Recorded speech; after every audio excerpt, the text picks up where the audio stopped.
Howdy there, folks. It is a fine Friday afternoon to be talking to y'all all about the fine and upstanding tradition of marriage. Here, like it says in one of those freakish backwards books, I never could get the hang of them. I think it's called something with a J or a G. I don't really know. But either way, it's chapter 217. Is that what I came here to talk to y'all about? Because let's be honest, the value of marriage here in chapter 217, it is absolutely perfected. It is showcased when you find that special someone and you just know it deep down in your bones. It's gonna make you want to sick some shadow imaginary dogs on their ass, if you'll excuse my French. It's gonna make you turn metamorphosizes, if you will. It'll make it, that's one of them fancy science words now, you see. And I learned it when I found out that the idea of people hide their true selves. And maybe your true self is some ugly ass bug creature straight out of a Yu-Gi-Oh horror story. Who the hell knows? But that's true love. That truly is the way.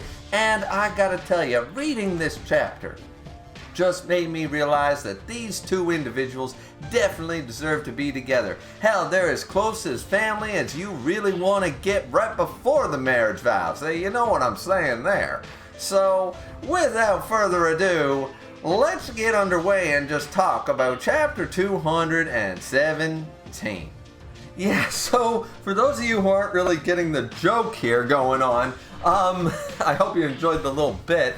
I'm no teching when it comes to acting, but you know, I think I made something work there. This is Jujutsu Kaisen. This is Griever, of course. Jujutsu Kaisen, chapter 217, entitled Bath 2. Now, I am gonna say just right out of the gate, yeah, really creepy. Like this woman, all right, this woman. Like this chapter is very much one of those weird chapters. Now, Jujutsu Kaisen has done this before in a way. When we got the whole Todo and Yuji, like the bromance, and they were in this high school drama, like a slice of life setting. Jujutsu Kaisen is no stranger to doing those sort of almost out of body experiences when it comes to this stuff. But this one just went way off its rocker. Like all I could think the whole time was, first off, this woman is thirsty, and I mean thirsty.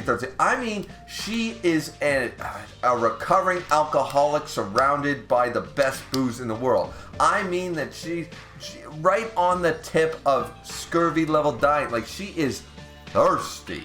She even goes into the yeah bro fuck yeah mode in one of the panels. She's like, fuck yeah! She goes nuts. She is ape shit, bat shit level. Just thirsty. Just straight up thirsty. It was entertaining as hell. All right, let's get at, before anybody thinks this is a complaint video, it's not. I adored this chapter for being completely unnecessary, making very little sense, but having a great time doing it. Okay, so and why the cowboy hat bit on this one? Well, for those of you who don't know, currently, if the two souls inhabiting the body, I guess we need to talk about parameters. We need to talk about parameters for a moment, don't we? Because there are certain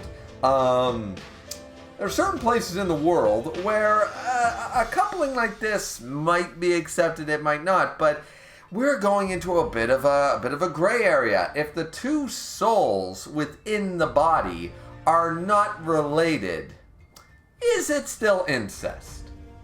That's the real question this chapter is bringing up. This chapter is asking the real hard questions. Let's give praise to this chapter. Let's give praise to Gege for really making us think. If they got together, and Sukuna and Yozuru, if they boned and stuff like that, right? Is it really incest? That is the question.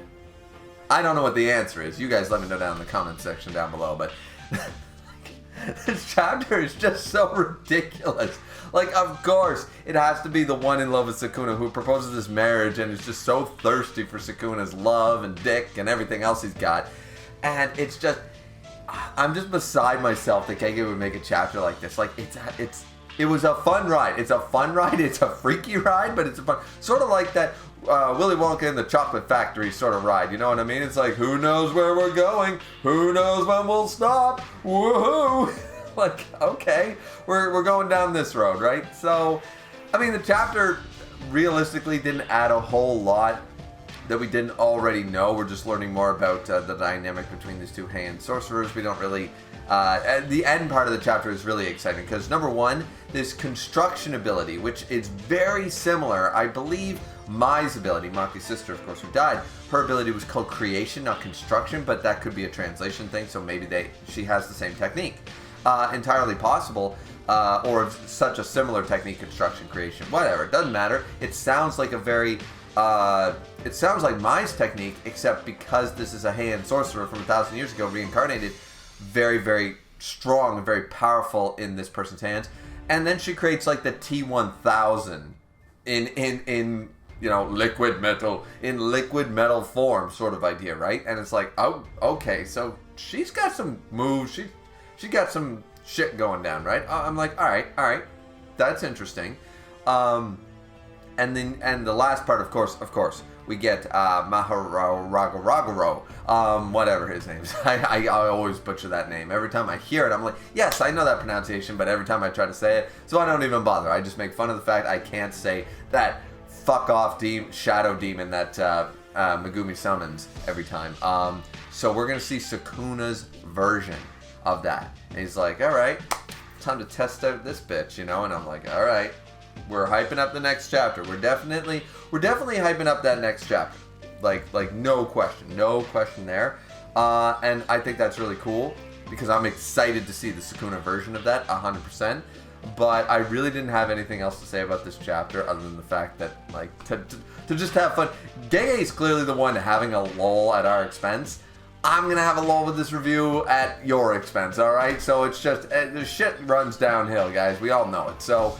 Anyways, that's all I got to say about the chapter. The choreography was whatever, you know, like, it was fine. The chapter was fine. It's just batshit crazy. It's just nutty. It's completely nutty to me. That's all it was. As I said, it's getting in the territory of, all right then, but you know, it is what it is. So other than that, that's my take on the Jujutsu Kaisen chapter. Honestly, I could not take this chapter seriously. Not with all the crazy like she's so horny. She's so goddamn thirsty in this chapter. It's almost comical levels. Sukuna literally doesn't give a shit. And then it boils down into, wait a minute, that's Fushigoro's body and Fushigoro. Wait a minute. That's his, like, they're not full sister. It's half sister, right? So they're still half siblings. So now it's just gotten. It went from, okay, we got a crazy thirsty ass sorceress or sorcerer or whatever in Sumiki's body, and it's like, all right, that's cool. And then, but with the whole they're in the siblings' bodies, it's like, okay, what are we going for here, you know? So let's hope and pray that Sukuna wins this, not for any power scaling reason, but for the sole fact I don't want to find out what exactly Gege is gonna, what he's trying to say with this character. I don't want to know. I think the rest of us are good with just seeing, fights. Let's battle shonen. Yeah. Let's not ask the deep questions. All right. So anyway, that's it for me, ladies and gentlemen. I hope you enjoyed. And right darn tootin', we will be back here next time for another JJK chapter review, and I'm sure you're going to enjoy. Maybe.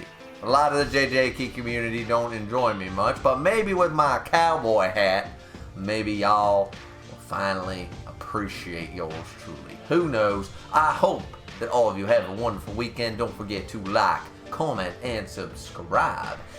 And we will see you all back here next time. Have a good one, everyone. Sayonara.